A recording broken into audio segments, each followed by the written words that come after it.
Bismillahirrahmanirrahim. Assalamualaikum warahmatullahi wabarakatuh. Alhamdulillahirabbil alamin wassalatu wassalamu ala sayyidina wa habibina wa syafi'ina wa maulana Muhammadin sallallahu alaihi wasallam. Amma ba'd. Ibu-ibu dan bapak sekalian yang diridhai, dirahmati, dicintai Allah Subhanahu wa taala. Marilah kita membacakan surah Al-Fatihah kepada junjungan kita Nabi besar Muhammad sallallahu alaihi wasallam pada bulan Maulid ini. Mestinya kita lebih banyak merindukan, jatuh cinta, terkesan, terkenang dengan prestasi spiritual junjungan kita Nabi besar Muhammad sallallahu alaihi wasallam. Kita juga bacakan surah Al-Fatihah ini kepada guru kita. Ya, bukunya kita bahas walaupun sudah lama meninggalkan kita, tahun 1111 Imam Al-Ghazali, tapi bukunya masih tetap mengisi ruang kosong batin kita, Ihya Ulumuddin ini. Kita juga doakan kepada seluruh keluarga yang masih bermasalah, masih membutuhkan perlindungan, pertolongan, bimbingan Allah Subhanahu wa taala. Termasuk diri kita juga Bapak Ibu sekalian yang masih memikul beban tanggung jawab yang amat berat. Kadang-kadang mungkin kita tidak sanggup memikulnya, tapi kita serahkan sepenuhnya kepada Allah yang Maha Kuasa. La haula wala quwwata illa billah. Ala hadhihi niyyah wa ala kulli niyatin shalih. Al-Fatihah. A'udzu billahi minasyaitonir rajim. Bismillahirrahmanirrahim. Alhamdulillahi rabbil alamin arrahmanir rahim maliki yaumiddin. Iyyaka na'budu wa iyyaka nasta'in ihdinas siratal mustaqim siratal ladzina an'amta 'alaihim ghairil maghdubi 'alaihim waladdallin. Amin. Ibu-ibu dan bapak sekalian dirahmati Allah, kita masuk ke bahaya lidah yang keempat, perbantahan, perdebatan. Minggu lalu kita sudah membahas tentang betapa lidah itu bisa menampilkan berbagai macam bentuk, mulai dari yang paling terpuji sampai yang paling tercelah. Itu mulut. Bapak Ibu sekalian, organ tubuh yang diciptakan Tuhan dalam diri kita yang namanya lidah, kemudian alat pita suara, tentunya juga napas. Ternyata ini bisa melahirkan banyak macam suara. Saya percaya Bapak Ibu dan kita semua bisa mengeluarkan suara, ribuan macam suara dari mulut kita yang satu.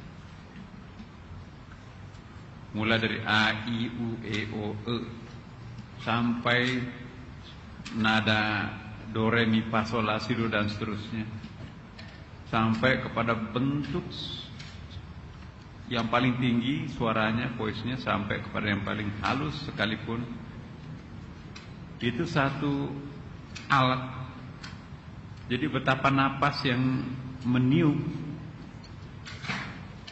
kita olah dalam pita suara melahirkan voice yang berbeda-beda seperti ini.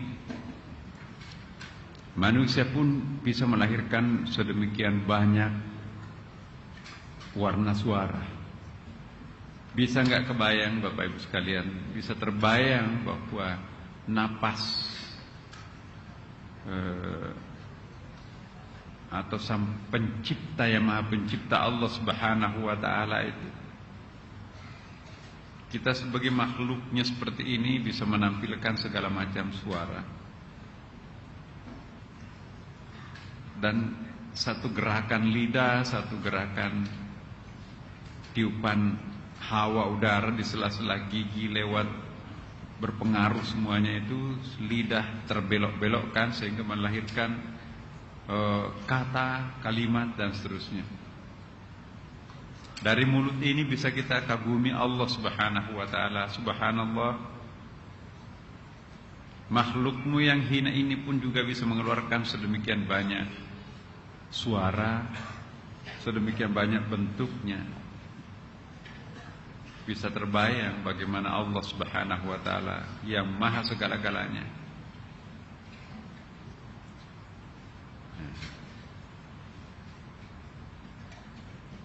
Jadi dari untaian kata sebetulnya Allah memberikan kekuatan untuk mengatur kata-kata yang seindah mungkin sehingga orang itu terkesan baik terhadap kita.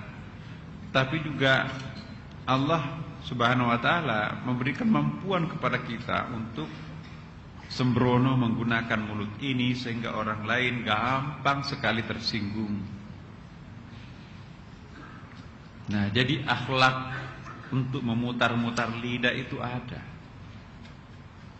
Akhlak mengatur intonasi suara itu juga ada.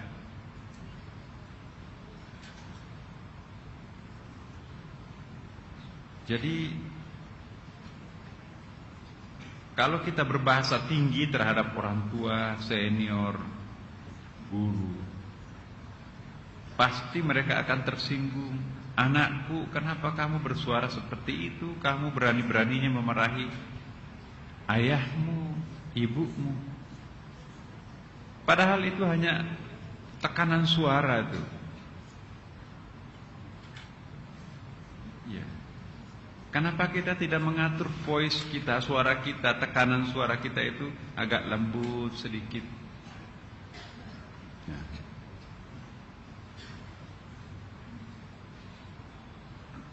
Motorik gerak lidah kita itu sesungguhnya didikte oleh suasana batin seseorang. Di dalam berdiskusi, ini yang kita bahas di sini pada poin keempat, perbantah-bantahan dan perdebatan. Seringkali kalau kita berdiskusi sudah tidak ada lagi akhlakul karimah, Bapak.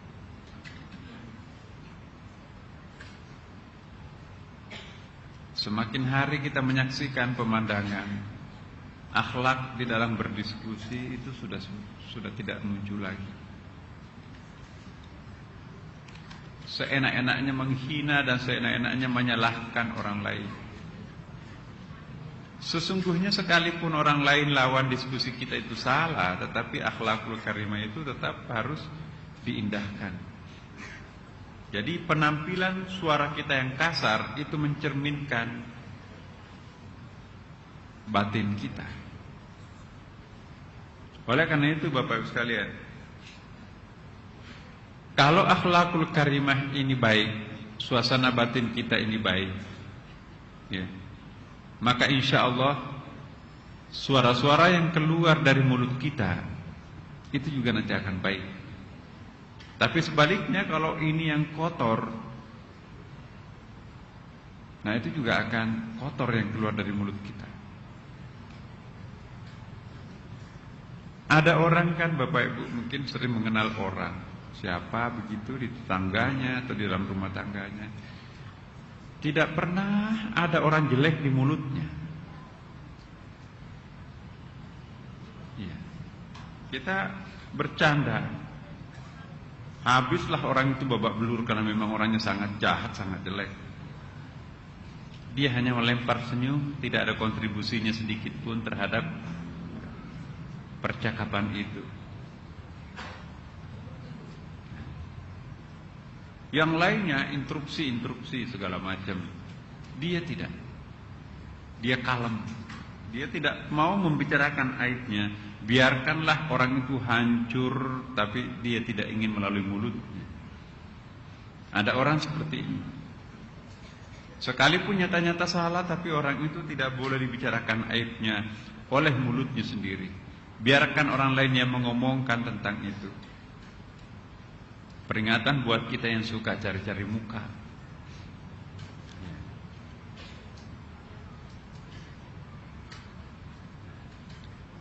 Bapak Ibu sekalian, kalau hatinya orang itu bersih, sangat gampang untuk mendeteksi orang ini cari muka.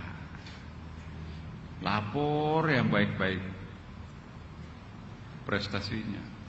Laporkan orang yang sesungguhnya baik tapi menjadi sangat jelek. Nah, kalau orang tidak bersih hatinya, tidak punya cermin batin yang putih, maka dia akan termakan oleh istri itu. Dia akan terbakar oleh laporan-laporan itu. Kurang ajar orang itu. Tidak bisa tidur matanya semalaman. Pokoknya harus dipindahkan dan harus dikasih tindakan. Gara-gara apa? Mulut si pelapor. Walaupun itu mungkin benar, tetapi itu sudah membakar hatinya orang. Dan itu akan menimbulkan kecelakaan keesokan harinya. Akhirnya dia dipindah atau mungkin dipecat. Sehingga dia dipecat, maka anaknya 5 tidak lagi mampu membayar SPP-nya gara-gara ada laporan menjelek-jelekkan dirinya. Subhanallah Bapak Ibu sekalian.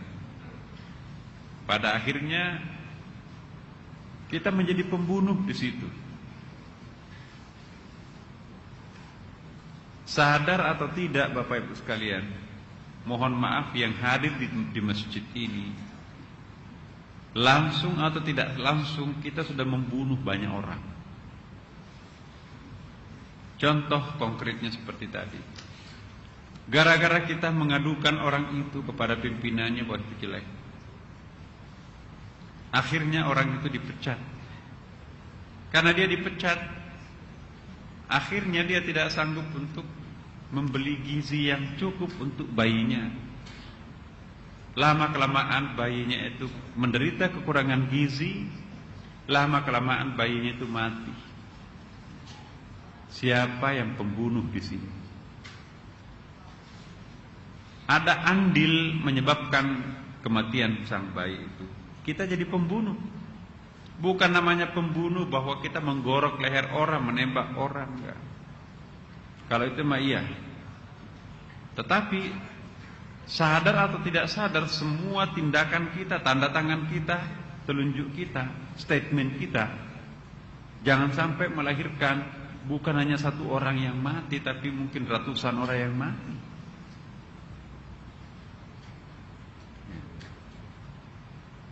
Contohnya, wah, itu gang jalan apa itu?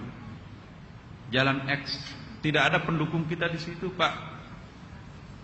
Jadi begitu dia menjadi gubernur, wali kota, tidak pernah diberikan penerangan, tidak pernah diperbaiki jalannya, tidak pernah diberikan sumbangan, dan tidak pernah mendapatkan apapun. Padahal mereka itu sangat membutuhkan untuk itu. Akibatnya apa? Langsung tidak langsung terjadi krisis di dalam lorong itu, gang itu, jalan itu. Nah, itu gara-gara sebuah kebijakan, maka terjadi ada orang yang meninggal karena itu. 1, 2, atau 3 atau banyak orang. Maka kita terlibat di dalam proses kematian orang itu. Jadi membunuh itu dalam Al-Quran, wala taqtulun nafsal lati harrama ilaikum. Jangan membunuh jiwa yang diharamkan oleh Allah. Bukan berarti jangan menggorok lehernya, tidak. Jangan membuat satu langkah, satu statement, satu usaha yang menyebabkan orang itu lahir sebuah kebijakan sehingga orang lain menjadi korban. Itu menghisap darahnya orang, Bapak Ibu. Ada namanya an-namimah. An-namimah itu apa bahasa Indonesianya? Begini, an-namimah itu ada 2 orang yang mengadu domba. 2 orang berpotensi bermusuhan, perang dingin. Si provokator ini, masa kamu dikatakan begini, dia lebih-lebihkan. Sebaliknya dia datang ke tempat yang satu. Aduh Pak, malu kalau saya sudah mau mati di situ. Udah besoknya itu berantem habis-habisan. Mati betul dua-duanya. Nah, kita terlibat sebagai pembunuh. Tukang adu domba itu menyebabkan kematian. Ada andilnya kita sebagai pembunuh di situ.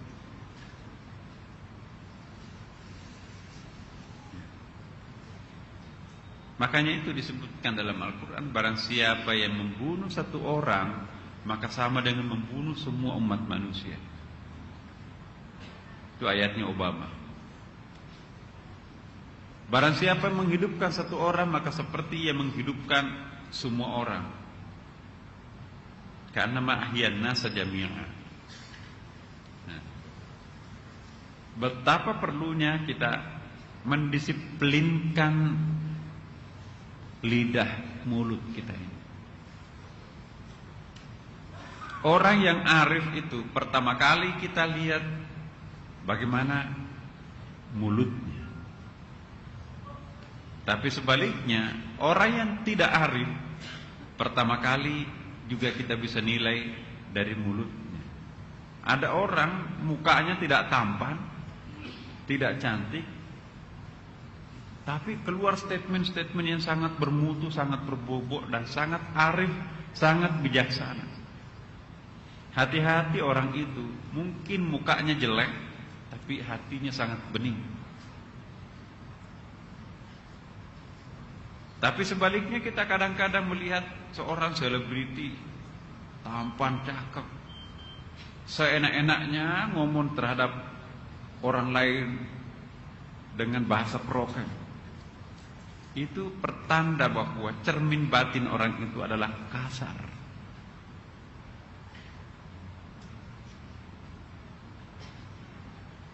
Kalau orang tidak mampu mendisiplinkan mulutnya, berarti dia tidak mampu mendisiplinkan suasana batinnya terhadap Allah Subhanahu wa taala.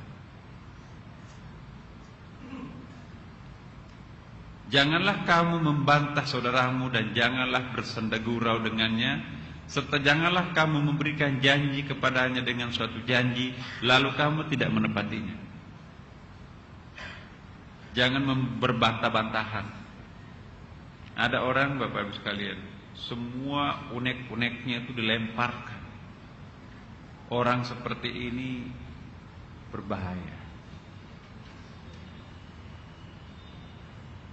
Seringkali dia memberikan pembenaran pada dirinya, saya itu kan gampang marah, tapi setelah itu sudah nggak ada lagi. Tidak menyimpan sedikit pun. Omong kosong, Bapak Ibu sekalian. Kalau itu sudah menjadi habitnya, kebiasaannya, tidak bisa. Saya tuh kalau saya sudah muntahkan, sudah nggak ada lagi tersisa. Tidak ada yang seperti itu, tapi lebih dahsyat lagi besoknya kan. Nah ini.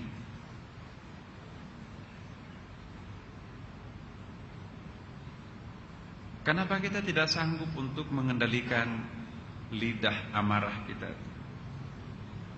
Jangan membantah saudaramu sendiri, karena kalau kita membantah orang, itu menyedot energi, Bapak. Betul.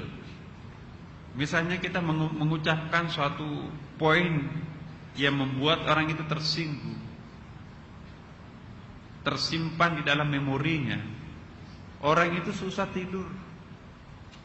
Kalaupun tidur, dibawa kepada mimpi, mimpinya mimpi buruk. Ingat Bapak Ibu sekalian, orang bermimpi buruk itu menyedot energi. Kalau ada orang bermimpi sangat panjang jalan cerita mimpinya, sama dengan begadang tidak tidur semalaman. Karena otak kita itu seperti yang saya katakan kemarin, memproses semua informasi, apakah informasi itu kenyataan atau informasi dalam bentuk mimpi. Sama beratnya pekerjaan sel otak kita memproses informasi melalui dunia nyata atau melalui mimpi. Kalau ada orang dikejar anjing, betul-betul energinya itu habis seperti dikejar anjing beneran. Jadi kalau Bapak Ibu pernah bermimpi ya, dikejar ular sampai lari ngos-ngosan, anggota badannya itu sakit semua keesokan harinya. Seperti benar-benar pernah terjadi kenyataan itu. Yang capek di situ adalah nalar itu, sel-sel otak itu bekerja persis, nggak ada bedanya. Makanya itu Bapak Ibu sekalian, jangan sampai menyakiti hati, perasaan orang lain yang membuat mimpi orang itu, maka dahsyat sekali. Makanya itu disebutkan al-fitnatu asyaddu minal qatl. Fitnah itu lebih dahsyat daripada pembunuhan. Karena kalau orang dibunuh yang korban satu, tapi kalau orang difitnah dari A sampai Z keluarganya itu ikut tidak bisa tidur semuanya.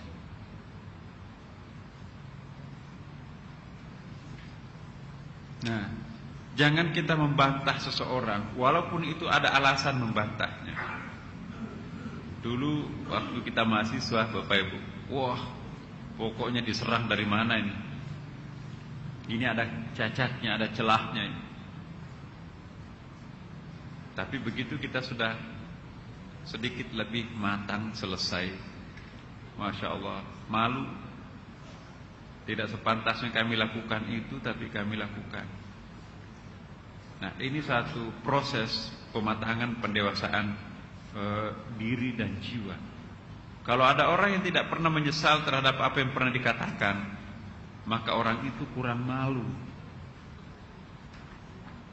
Ada orang begitu dia melakukan apapun termasuk aib, dia biasa-biasa tuh, muka tembok.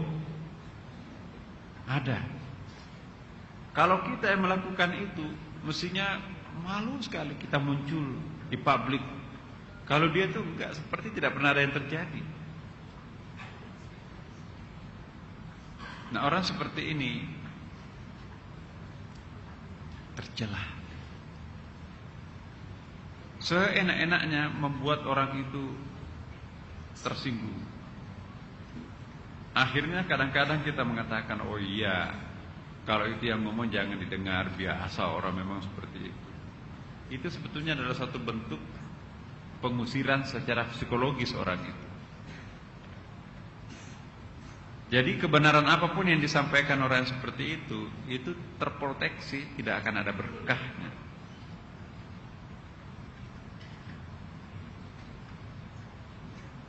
Saya sangat sedih sekali kalau ada ulama gampang marah, nunjuk batang hidung seseorang. Subhanallah. Belajar dari mana itu? Rasulullah teladan kita enggak pernah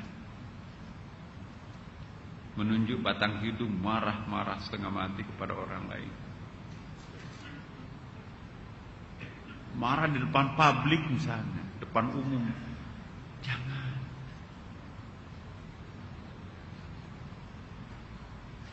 Pernah enggak kita melihat Allah emosi dalam Al-Quran? Nyumpah-nyumpah orang kafir? Enggak.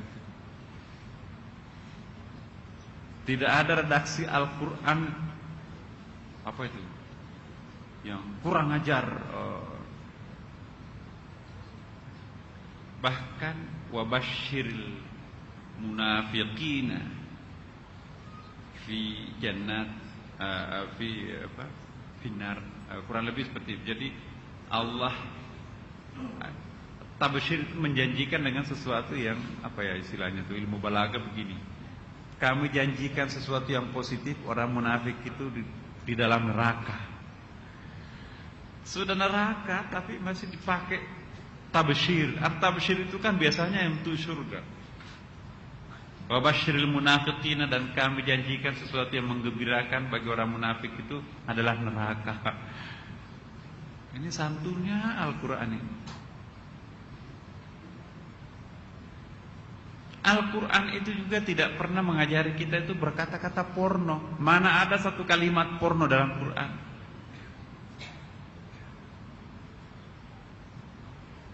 Enggak ada. Bahkan kalimat al-jima' bersetubuh itu tidak. Dikatakan awala mastumun nisa, bersentuhan dengan perempuan. Apa yang dimaksud bersentuhan dengan perempuan di situ? Apakah jabat tangan? Tidak. Menurut ulama Abu Hanifah, yang bersentuhan di situ adalah bahasa santunnya Allah terhadap hal yang porno. Yang dimaksudkan di situ adalah al-jima', bersetubuh. Santun. Itu kan tidak patut, tidak santun kita kalau ada orang baik dipanggil-panggil namanya kan. Allah pun mengajari kita, tidak pernah ada kata-kata ya Muhammad. Nabi Muhammad tidak pernah dipanggil-panggil langsung namanya oleh Allah Subhanahu wa taala.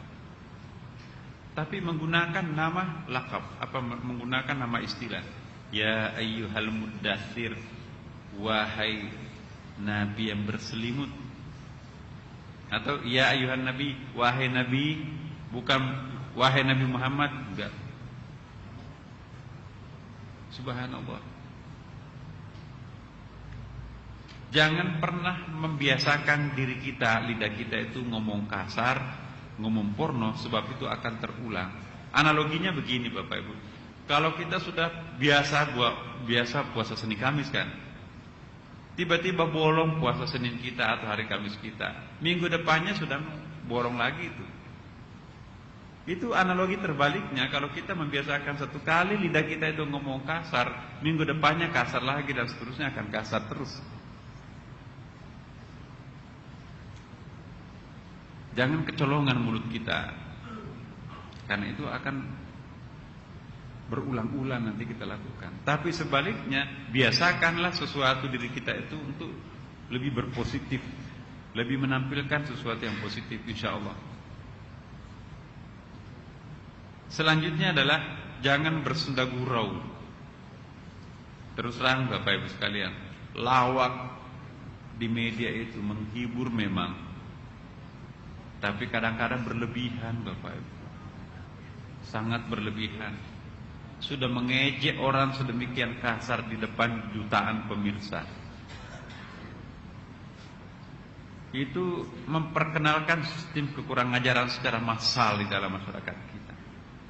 Jadi seenak-enaknya berbicara kasar di depan orang, itu bukan, tidak mendidik sebetulnya. Ngata-ngatain orang, macam-macam istilah, padahal dia lebih senior daripada dirinya sendiri. Akibatnya anak-anak kita juga membegitukan seniornya. Kenapa itu gak bisa dilarang? Karena itu mendatangkan uang. Agamanya media itu adalah iklan, rating. Siapa yang paling banyak tinggi ratingnya, dia yang. Bapak Ibu sekalian, kalau kita tidak membuat sistem proteksi diri, kita akan ikut hanyut dalam arus besar itu. Mulai malam ini Bapak Ibu sekalian, kalau bisa kita membatasi senda gurau kita. Ada yang bersenda gurau itu melampaui batas, sehingga harus berbohong, sehingga harus menghina, sehingga harus mengeluarkan qaul zur, kata-kata porno, sehingga harus melakukan segala macam. Ya. Membuat orang terpingkal-pingkal, ketawa terbahak-bahak sampai keluar air matanya. Kita ikut andil untuk tercabutnya berkah wajah orang itu. Ada hadis Nabi kan, orang yang ketawa terbahak-bahak itu melampaui batas yang normal, itu dicabut berkah wajahnya. Tidak ada sinar di wajah orang itu, tidak ada cahaya, tidak ada vibrasi positif, tidak ada energi di dalam wajah itu. Kita sering melihat ada wajah yang hambar, enggak ada keramatnya sedikit pun. Tapi juga ada wajah kebalikannya.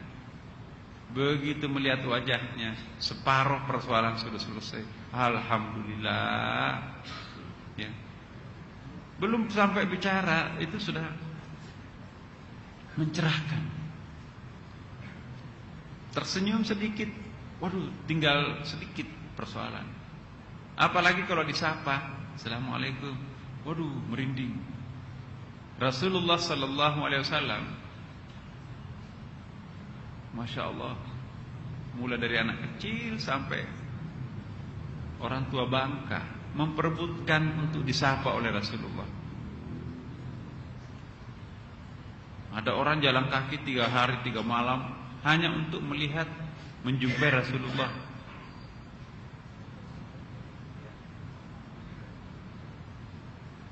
Nah, tentu ada daya tariknya Rasulullah. Kenapa orang berjalan kaki sampai sejauh itu khusus untuk menjumpai Rasulullah saja? Kemudian yang ketiga, jangan kamu memberi janji kepadanya dengan sesuatu janji lalu kamu tidak menepati.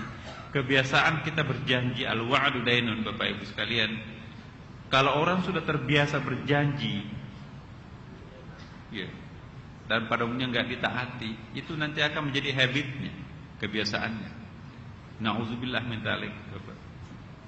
Mulut yang suka berjanji tapi tidak ditaati, itu tidak ada berkah. Begitu dia menasehati anaknya, nggak mempan, nggak menembus batin. Kenapa? Karena mulutnya sudah kehilangan berkah. Ibaratnya lampu senter yang baterainya itu sudah lembek, sudah lowbat itu ya. Ya. Tapi kalau baterainya itu kuat, lampu senternya itu tajam, menancap sampai kejauhan seperti apapun, terang sekali. Nah itu perumpamaannya. Kalau mulut kita itu lowbat, 10 kali kita bilang sama anak-anak kita, dia tidak akan pernah mau dengar, nggak mempan, nggak menembus. Tapi kalau mulut kita berwibawa, 1 kali kita ucapkan, mengiang-ngiang di benak, di telinga anak kita, dia tidak akan pernah melakukan pelanggaran terhadap itu. Bagaimana anak bisa taat itu kalau kita sendiri orang tuanya itu munafik? Wah, di depan anaknya dia tampil malaikat, di depan orang lain iblis. Bagaimana? Batin itu cara kerjanya lain. Kita tidak bisa membohongi batin orang.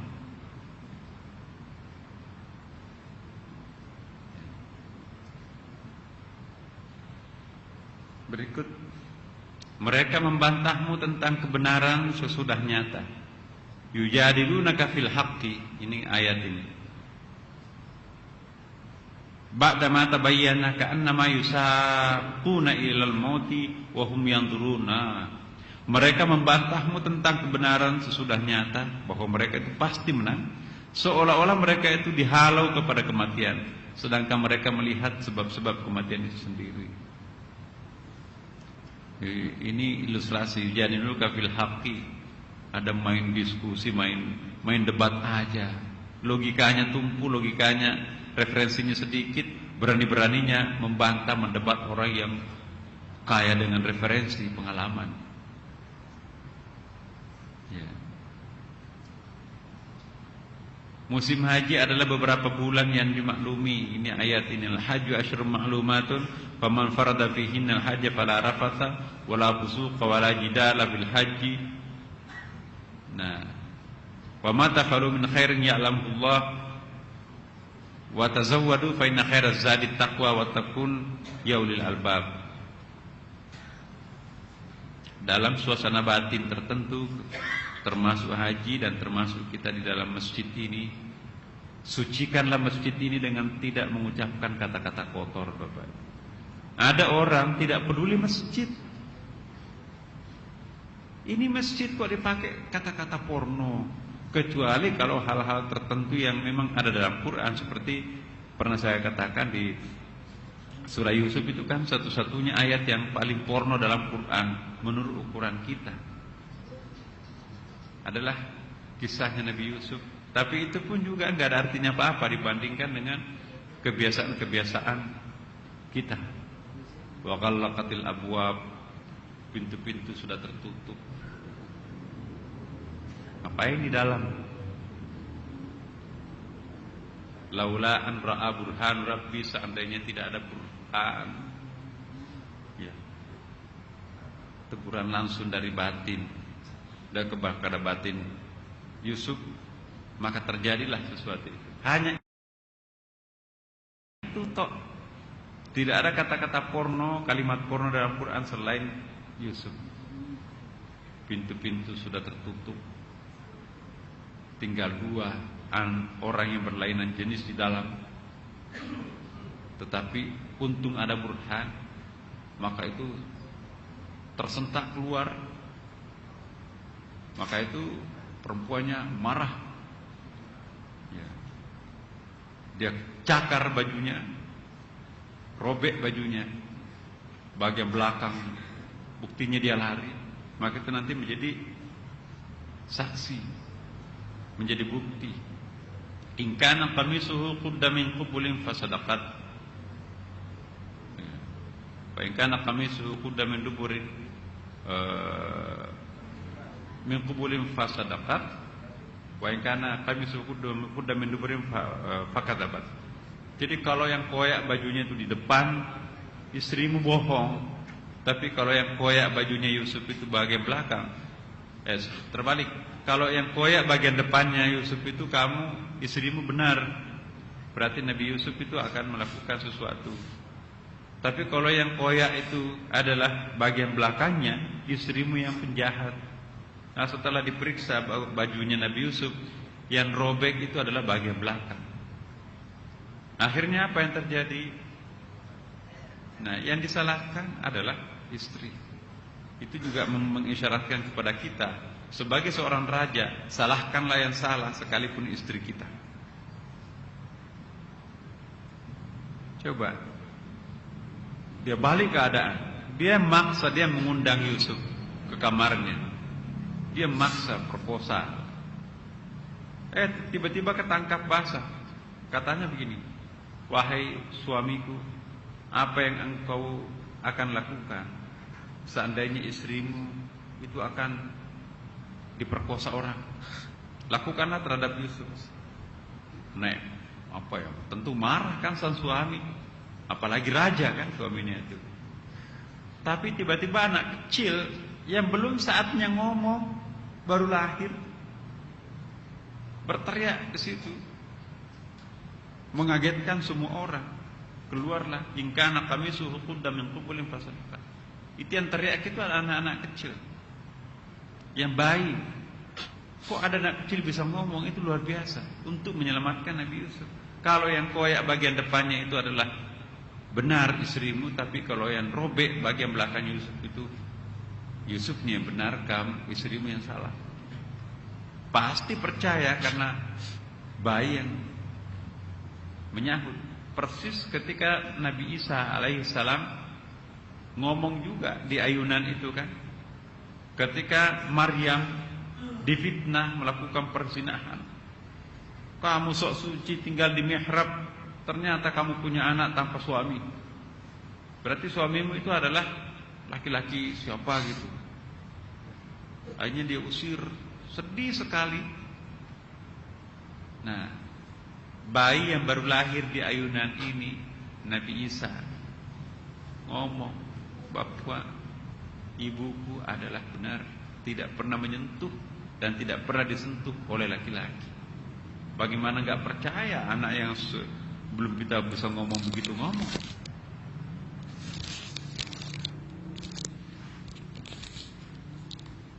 Jadi ini tidak bisa kita, kalau memang terpaksa atau biasa kita ngomong arrafat, porno,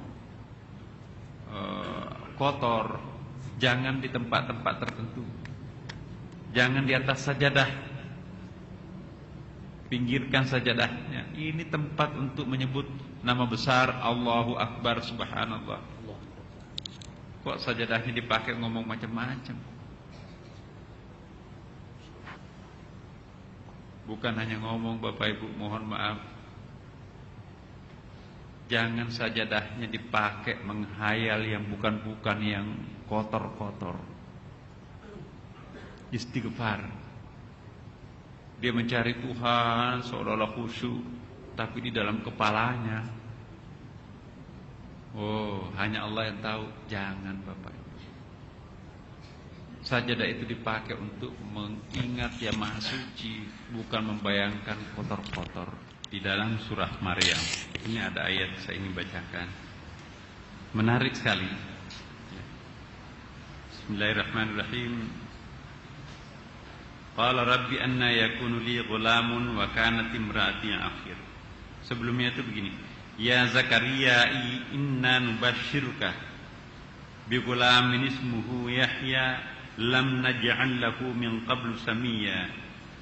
Wahai Zakaria, inna nubashiruka, kami menghibur engkau, bigulamin, dengan akan lahirnya seorang anak, ismuhu Yahya, namanya adalah Yahya. Jadi Yahya itu putranya Zakaria. Lam naj'al lahu min qablu samiyya, kami tidak pernah menggunakan nama itu sebelumnya. Qala rabbi anna yakunu li gulamun. Nabi Zakaria berkata, bagaimana mungkin aku bisa melahirkan seorang anak? Wa kanat imraati akhir, sedangkan istriku itu sudah mandul, menopause. Wa qad balagtu minal kibari itiya, dan saya sendiri juga sudah minal kibari itiya itu apa ya istilahnya, itu sudah tua, sudah enggak punya kemampuan lah, kira-kira seperti itu. Itu bahasa santun bahwa saya sudah enggak bisa lagi berhubungan suami istri. Cuman Quran menggunakan istilah-istilah yang sangat tidak memancing syahwat orang yang mendengarnya. Wa qad balagtu minal kibari itiya. Ya. Aku sendiri sesungguhnya sudah mencapai usia yang sangat tua. Qala kadzalika, yang demikian itulah. Qala rabbuka huwa alayya hayyinun. Ya. Jadi itu di qala kadzalika, jadi diminta dia apa namanya? Allah berfirman, demikianlah Tuhanmu itu berfirman, hal itu hayyin artinya mudah. Mudah bagiku, kata Allah. Enggak ada masalah kalau orang menopause mau melahirkan, orang tua kembali itu mau kuat lagi, itu bisa bagi Allah Subhanahu wa taala. Inilah yang disebutkan qala kadzalika qala rabbuka huwa alayya hayyinun wa qad khalaqtuka min qablu, dan kami menciptakan kepadamu min qablu wa lam taku syai'an. Ya. Padahal pada waktu itu engkau belum terwujud sesuatu. Nah, ini yang menarik adalah qala rabbi ja'al li ayah. Ya. Qala rabbi ja'al li ayah. Qala ayatuka alla tukalliman nasa salasa layalin. Itu lihat di atas Bapak Ibu. Ayat 10, qala rabbi ja'al li ayah. Zakaria berkata, ya Tuhanku, berilah aku suatu tanda. Maksudnya tanda terima kasih. Apa yang aku harus lakukan? Nabi Zakaria itu kan dari dulu pingin punya anak. Sudah sekian lama enggak punya anak, istrinya juga pingin punya anak. Masa sudah ubanan, masa sudah tua, masa sudah menopause mau punya anak. Dijawab oleh Allah, kalau aku menghendaki tidak ada kesulitan bagiku. Nah, akhirnya di dalam ayat itu, qala rabbi ja'al li ayah, berikanlah aku tanda terima kasih. Apa yang harus saya ungkapkan terhadapmu ya Allah sebagai wujud terima kasih akan saya punya anak? Cakep, nabi lagi nanti kan. Jawabannya adalah qala ayatuka alla tukalliman nasa salasa layalin sawiyya. Ya Tuhanku, berilah aku suatu tanda syukur ya. Tandamu ialah engkau tidak dapat bercakap-cakap dengan manusia selama 3 malam. 3 hari 3 malam maksudnya. Padahal engkau sehat, bukan sakit gigi. Jadi nazarnya, bukan nazar, tanda syukurnya adalah kamu harus berpuasa untuk tidak ngomong selama 3 hari kecuali bahasa isyarat. Berat itu Bapak Ibu. Pernah saya jelaskan bahwa ada 2 macam ibadah. Ada ibadah kita diminta Allah untuk melakukan sesuatu seperti salat, haji.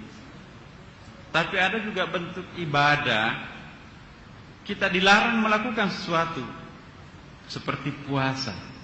Jangan makan, jangan berhubungan seks, jangan minum, jangan ngomong macam-macam. Lebih berat mana kita lakukan? Lebih berat mana, yang lebih susah mana kita lakukan? Perintah melakukan sesuatu atau kita ditahan, dilarang untuk mengucapkan sesuatu? Faktanya Bapak Ibu sekalian, lebih berat kita untuk dilarang melakukan sesuatu. Jangan makan, jangan minum, jangan berhubungan seks, jangan macam-macam. Itu berat gitu. Kalau salat alhamdulillah sudah selesai. Tapi kalau ini jangan. Nah, inilah yang diminta. Nazarmu Allah tu kaliman Allah, jangan berbicara, jangan ngomong, jangan berbicara selama 3 hari. Salah layalin sawiya. Fakharaja ala qaumihi minal mihrabi fa auha ilaihim an sabbihu bukratan wa ashiya. Setelah itu, ya, maka dia keluar dari mihrab. Mihrab ini, Bu. Jadi ada 2 tempat ya, Bapak Ibu. Di dalam masjid itu ada suatu tempat yang paling keramat.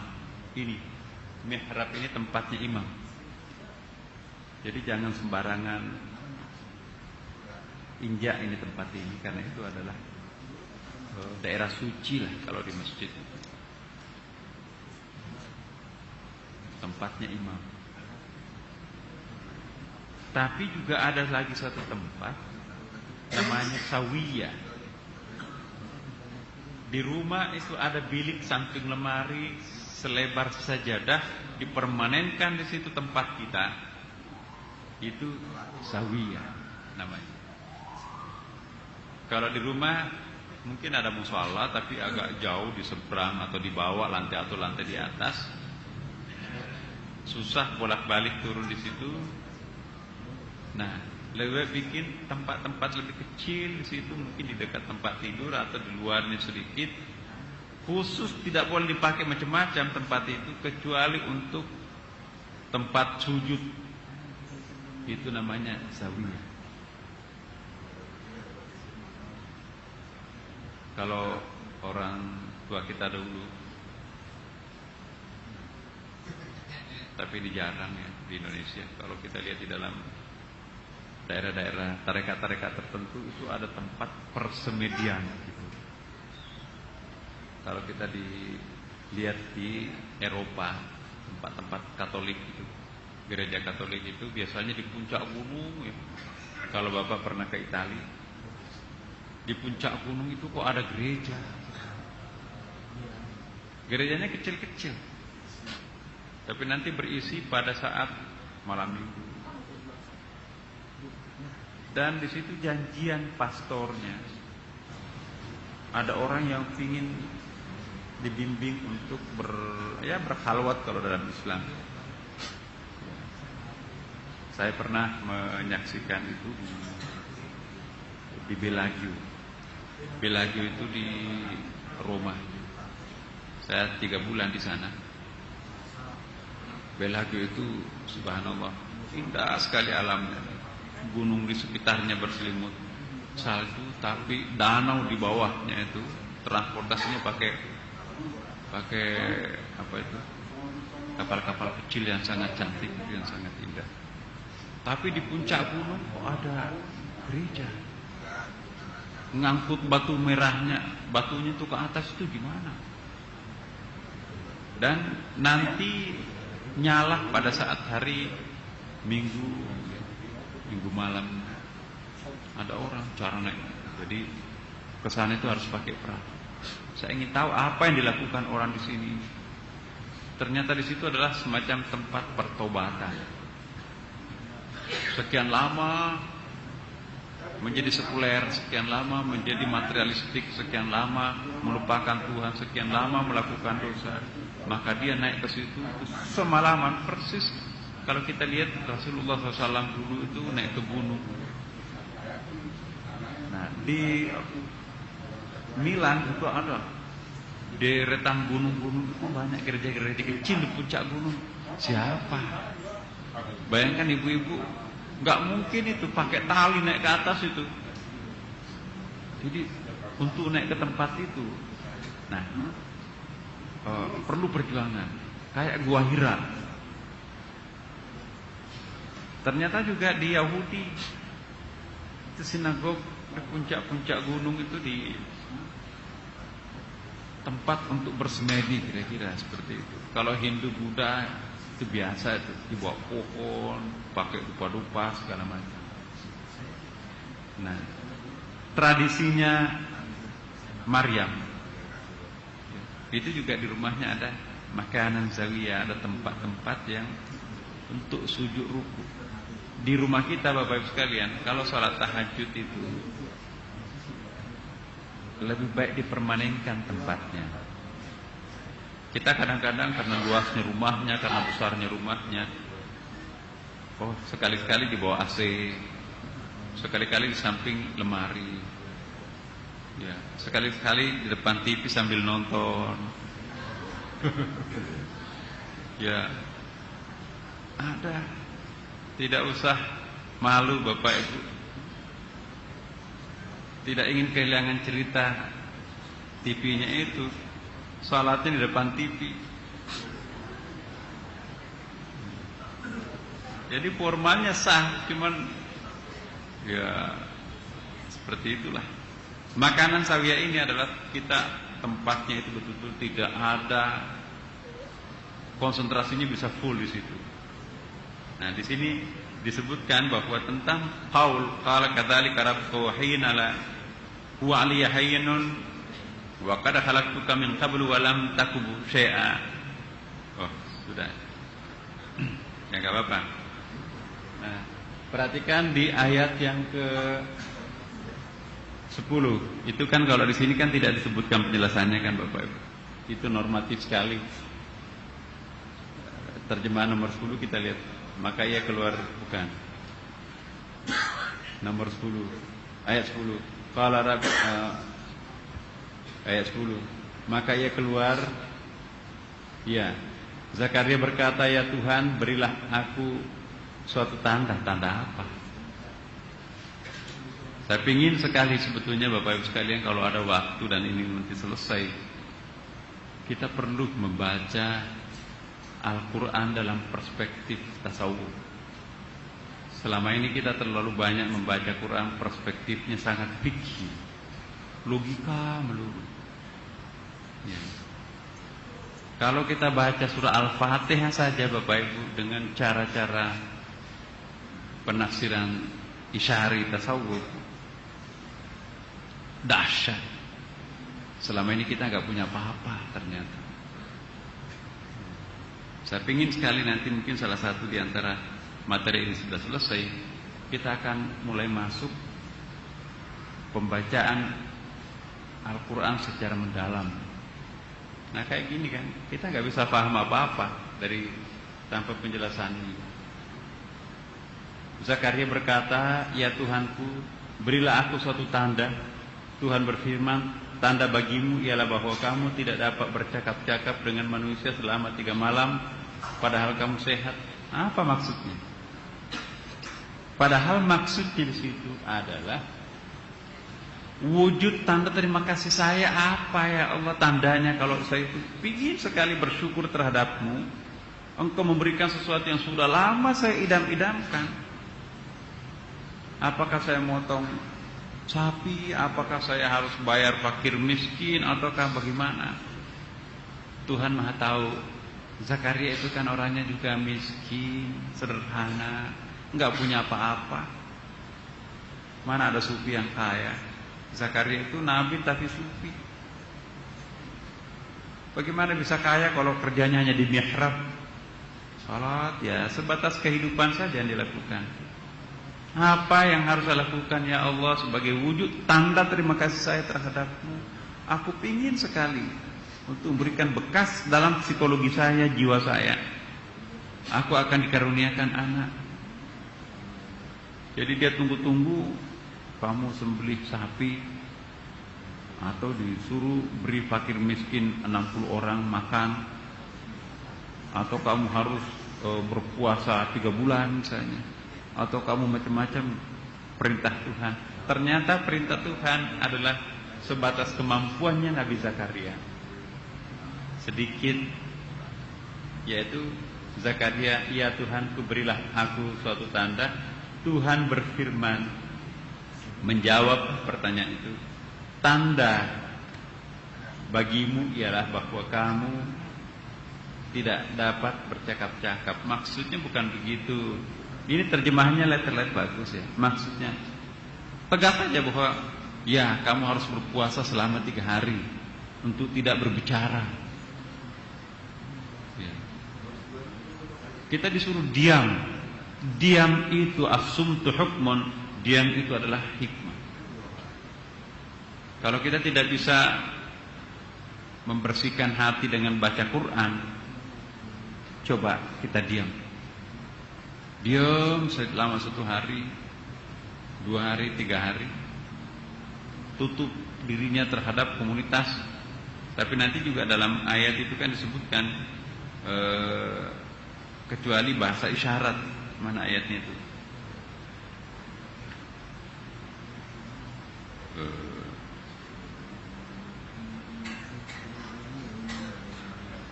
Oh, enggak ada di sini. Ada satu ayat, pokoknya jangan bicara selama 3 hari kecuali bahasa isyarat. Jadi kalau mau makan, mau memerintah orang pakai telunjuk, dia tidak ingin berkata-kata. Seperti kalau kita habis berwudu, Bapak Ibu, jangan banyak berkata-kata. Ingat kan? Salah satu kiat untuk khusyuk, setelah berwudu jangan berkata-kata dunia. Baca subhanallah walhamdulillah wa la ilaha illallah wallahu akbar. Subhanallah walhamdulillah wa la ilaha illallah wallahu akbar. Ya. Jangan mampir baca koran, jangan mampir nonton TV. Ibu-ibu jangan mampir untuk cermin. Pokoknya selesai ambil air wudu, kata-kata duniawi sudah tidak ada lagi, yang ada adalah kata-kata akhirat, tasbih. Ya, habis itu takbir, salat. Energi wudu itu kuat. Tapi kalau wudu itu sudah dipakai macam-macam, ngomongin orang, itu suap baterainya wudu itu, nggak ada lagi vibrasinya, nggak ada kekuatannya, energinya. Bagaimana kita bisa khusyuk dalam salat kalau kita waktu wudu itu nggak khusyuk? Mungkin khusyuk pada waktu mengambil air wudu, tapi bocor setelah air wudu. Antara tempat wudu dengan sajadah itu biasanya banyak penggoda. Makan, minum, dengar, nonton, baca, dan lain-lain. Sehingga energi itu terputus itu. Begitu kita salat, yang diingat bukan ketika kita tadi khusyuk mengambil air wudu, tapi baca koran. Korannya merah lagi. Koran merah itu kan macam-macam isinya. Tentunya ada pojok atas sedikit. Ada di situ tulisan kita. Nah ini Bapak, kalau tidak sanggup merubah perilakunya yang tukang ngomong, tukang bohong, dan tukang janji, dan tukang sumpah, tukang macam-macam, berpuasa selama 3 hari tidak bicara. Ini shock terapi untuk memutuskan kebiasaan bohong kita. Ini shock terapi untuk memutuskan kebiasaan mulut kita itu suka minta dong. Sampai tidak sadar bahwa yang ditempati minta itu adalah justru orang lebih miskin daripada dirinya sendiri. Atau tidak mau diam, semua unek-uneknya itu dilemparkan. Pak, saya tadi malam mimpi. Semua mimpinya dijual kemana-mana. Bagaimana solusinya? Kadang-kadang mimpi itu tidak menuntut untuk dijelaskan. Nikmati saja. Kecuali kalau ada mimpi-mimpi istimewa, boleh. Saya senang sekali ada beberapa orang di antara kita di sini jamaah. Subhanallah, mimpi itu, mimpi yang dimimpikan oleh teman kita itu bukan mimpi biasa. Kalau itu benar, maka itu tidak sembarangan orang bisa bermimpi seperti itu. Maka nasihat saya tidak punya kemampuan menjawab apa artinya, tetapi bacaan saya tentang babul hilmi Itu ada kitab kuning besar tentang takwil manam, itu takwil mimpi itu. Itu sepertinya yang bermimpi seperti itu adalah orang baik-baik. Saya nasihatkan jangan sampaikan dan tidak usah curhat dan tidak perlu menyampaikan kepada siapapun. Nikmati sendiri. Karena kalau mimpi-mimpi misteri yang positif itu disampaikan kepada orang lain, enggak datang lagi. Padahal tadi itu akan berulang-ulang nanti akan datang tuh. Tapi begitu kita expose seolah-olah mendemonstrasikan saya ini orang suci dapat mimpi seperti ini, percaya sebelum taubat dan diterima taubatnya oleh Allah tidak akan datang lagi mimpi-mimpi seperti itu. Mana ada ulama-ulama besar menulis dalam Ihya Ulumuddin, tidak ada itu. Imam Al-Ghazali tidak pernah membongkar rahasianya di 4 jilid kitab yang kita bahas pada malam ini, bahwa saya pernah bermimpi Rasulullah berkali-kali, enggak. Justru orang tahu dari cara lain, bukan Nabi, bukan Imam Ghazali menyampaikan kepada kita. Nah, saya ingin menyampaikan kepada Bapak Ibu sekalian, kalau punya pengalaman mistik itu tidak mesti harus negatif ya. Pengalaman spiritual lah, itu lebih santunnya. Kalau Bapak Ibu punya pengalaman spiritual, entah itu dalam mimpi seperti bermimpi menjumpai Rasulullah, ya kalau ada di sini Bapak Ibu bermimpi menjumpai Rasulullah, sujud syukur, itu nasihat saya. Sujud syukur, sebab itu nggak mungkin dipalsukan oleh iblis mimpinya Rasulullah. Nabi betul yang datang. Pasti ibu yang bersangkutan itu suka membaca selawat. Berapa kali ibu baca selawat? Aduh, tak terhitung Pak. Pantas. Orang yang rajin berselawat terhadap Nabi, Nabi itu akan datang kepadanya, menghibur orang itu. Siapa yang bermimpi melihat aku nanti akan bersama di surga, kata Rasulullah dalam hadis sahih.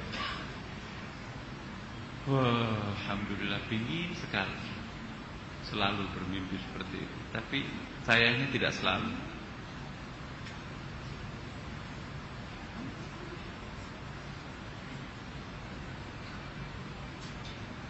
Ya, Bapak Ibu sekalian, alhamdulillah sudah jam 8.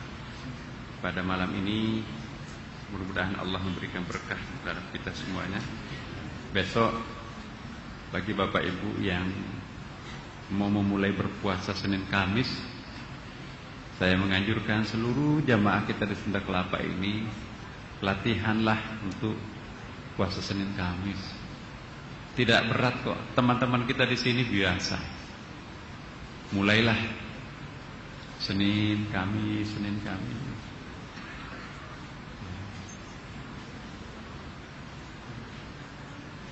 Jangan mengingat, waduh tapi saya sakit, saya nggak sanggup. Insya Allah karena puasa itu nanti akan sembuh penyakitnya Bapak Ibu. Percayalah. Demikian Bapak Ibu sekalian. Assalamualaikum warahmatullahi wabarakatuh.